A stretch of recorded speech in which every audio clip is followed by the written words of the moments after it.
So கண்டிப்பாக இந்த படம் டிடி நெக்ஸ்ட் லெவல், சந்தானத்துக்கு ஒரு நெக்ஸ்ட் லெவலாக இருக்கும்னு சொல்லி நான் இறைவனை வேண்டிக்கிறேன். அண்ட் எஸ்டிஆர் 49, ஸோ திருப்பி ஒரு காம்பினேஷன் வேற வருது.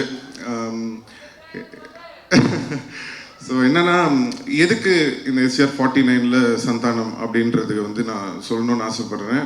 அதுக்கு மெயின் காரணம் என்னன்னா, இன்றைக்கி வந்து சினிமா வந்து காமெடி வந்து ரொம்ப கம்மியாக இருக்குது. ரொம்ப சீரியஸான படங்கள் எடுக்க ஆரம்பிச்சிட்டோம். இப்போது பெரிய படங்கள், இப்போது ஒரு ஹீரோ படம்லாம் நீங்கள் பார்த்தீங்கன்னா உங்களுக்கு வந்து ஒரு நல்ல ஆக்ஷனு, அட்ரினல் ரஷ்ஷோட படம் வேணும்னு எதிர்பார்க்குறீங்க. ஸோ நாங்கள் பண்ணுற படங்கள்லாம் முக்கால்வாசி பார்த்தீங்கன்னா ஆக்ஷனு, அந்த ஒரு என்ன சொல்கிறது, ஒரு அக்ரெசிவான படங்களாக இருக்குது. ஸோ தமிழ் சினிமாவில் ரொம்ப ஒரு ஜாலியாக, சாஃப்டாக, ஃபீல் குட்டான படங்களும் நிறையா வரணும்.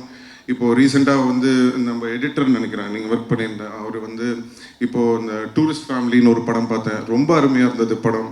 அந்த டீமுக்கும் என்னுடைய வாழ்த்துக்கள் தெரிவிச்சுக்கிறேன்.